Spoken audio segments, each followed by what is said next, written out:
Hello बच्चों, आज हम JEE advance 2026 paper 2 differential equation का क्वेश्चन देखेंगे। y सच डेट कहाँ से रियल नंबर से 0 टू इन्फिनिटी है। Be the solution of the differential equation dy और dx is equal to the this है ना। और क्या बोल रहा है, ये जो सेटिस्फाई कर रहा है y ऑफ 0 की वैल्यू है 1/√2, देन द वैल्यू ऑफ इसकी वैल्यू हमें फाइंड आउट करना है। ठीक है, देखो ये डिफरेंशियल इक्वेशन है, इसको हम सॉल्व करने की कोशिश करेंगे। उसके बाद हमें ये जो कंडीशन दी है y of 0 is equal to 1/√2, यहाँ से सॉल्व करें, हमें पता है कांस्टेंट जो होता है उसकी वैल्यू यहाँ से निकालेंगे, फिर उसके बाद उसकी वैल्यू उठा के जो फंक्शन बन जाएगा फिर वैल्यू उठा के पुट कर देंगे। चलिए क्वेश्चन देखते हैं। ये हो जाएगा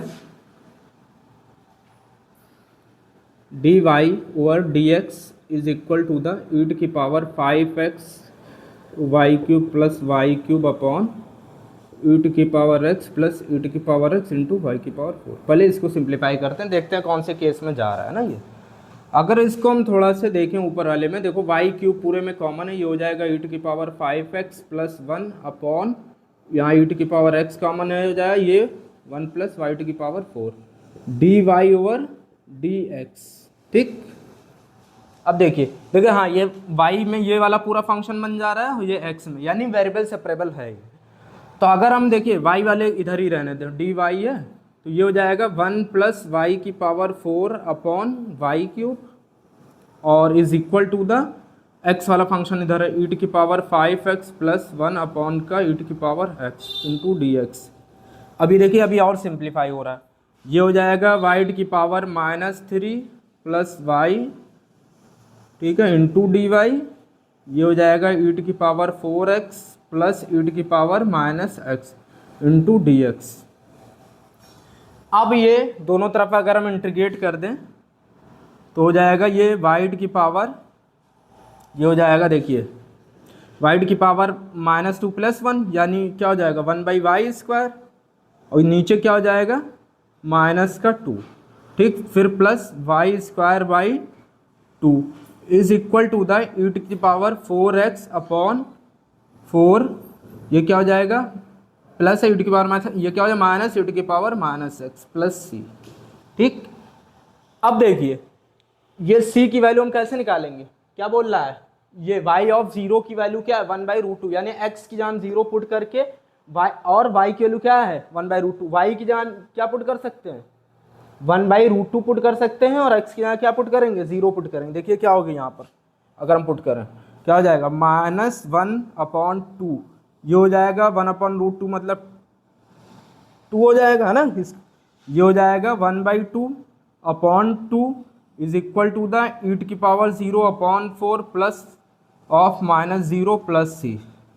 अगर इसको हम सिंप्लीफाई करें, देखिए ये क्या हो जाएगा, ये 2 से 2 कैंसिल, ये -1 प्लस 1, ठीक, ये क्या हो जाएगा 1/4 इज इक्वल टू द 1/4 फिर -1 प्लस c। देखिए -1 खत्म, 1/4 खत्म, यानी यहाँ से c की वैल्यू क्या आ रही है 0 आ रही है।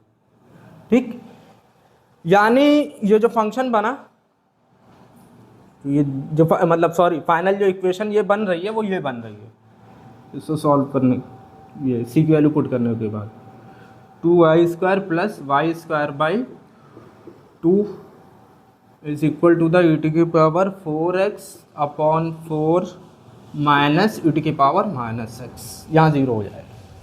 अब देखिए अगर हम इसको सॉल्व करने की कोशिश करेंगे तो सिर्फ y में बनाने में थोड़ा दिक्कत होगी ना, मतलब y इक्वल टू x यानी y इक्वल टू fx अगर हम बनाएंगे तब हम इसको उठा के पुट करें तो वो थोड़ा लंबा जाएगा। अगर हम यहीं पर अब इस चीज़ को उठा के पुट करके सॉल्व करें तो ज़्यादा इजीली सॉल्व हो जाए। देखिए यहाँ पर अगर हम क्या करते हैं, x की यहाँ क्या पुट कर दें, ये पुट कर दें, ठीक है।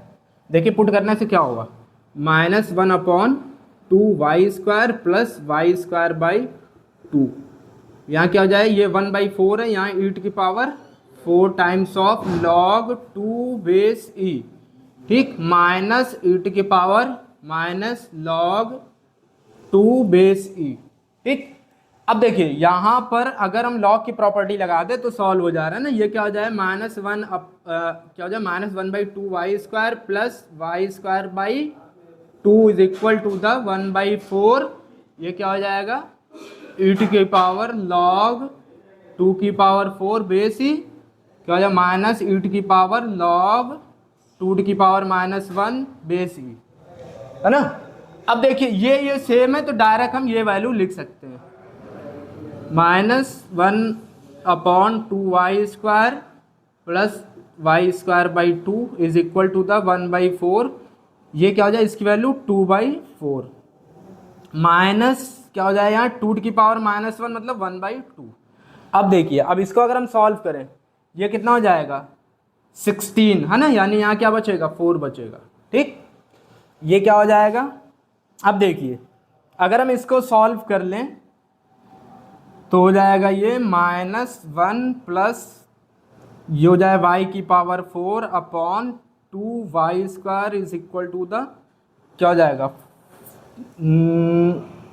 जो हो जाएगा 8 माइनस क्या हो जाएगा 8 - 1 यानी 7/2। ठीक, अब देखिए ये वाला 2 ये कैंसिल हो गया। ठीक, यहाँ क्या हो जाएगा -1 plus y⁴ is equal to the 7y²। ठीक है, अब सुनिए अब अगर हम इसको थोड़ा गौर से देखें तो ये हो जाएगा y की power 4 minus 7y² -1 equal to 0। ठीक, यही हो जाएगा। अरे क्या हो जाएगा ये -7y² हो जाएगा और ये -1 है और ये y²।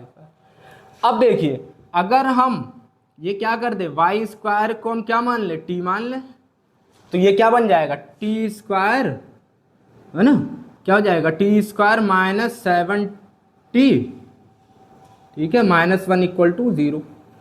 अब क्या करते हैं अब हम इसको क्वाड्रेटिक सॉल्व कर लेते हैं। ठीक है, क्या हो जाए t इक्वल टू -b मतलब 7 प्लस माइनस इसका रूट ऑफ b² मतलब 49 माइनस का 4a इंटू सी यानी +4, है ना, अपॉन 2a 1, है ना। ये हो जाएगा ये कितना हो जाएगा 7 plus minus square root of कितना हो जाएगा 53/2। ये आ गया t की वैल्यू। अब देख t की वैल्यू क्या है y² है। अब ये बताओ बेटा यहां पर देखो 53 है यानी ये क्या है 7 से तो बड़ी वैल्यू आनी है ना। 7 का कितना 49, अगर यहाँ 49 होता इसका रूट ऑफ 49 7 होता और ये 53 बड़ा, यानी अगर हम माइनस साइन ले रहे तो ये निगेटिव हो जा रहा, यानी माइनस वाले को क्या करें हम हटा दें और प्लस वाले को लेकर चले, यानी यहाँ पर हम क्या लिख सकते हैं y² is equal to the 7 plus square root of 53/2। ठीक, यहाँ पर ये वाली वैल्यू नहीं लेंगे, ठीक है, माइनस वाली, क्योंकि कभी पॉसिबल नहीं होगा। ठीक है, /2। ठीक, ठीक है, क्योंकि ये कहाँ से कहाँ 0 से इनफाइनाइट है। ठीक, रियल नंबर का सबसेट है ये। अब ये हो जाएगा इसको अगर हम y की वैल्यू निकालें तो क्या हो जाएगा 7 प्लस स्क्वायर रूट ऑफ 53/2, ये आंसर हो जाए हमारा फाइनल। ठीक है।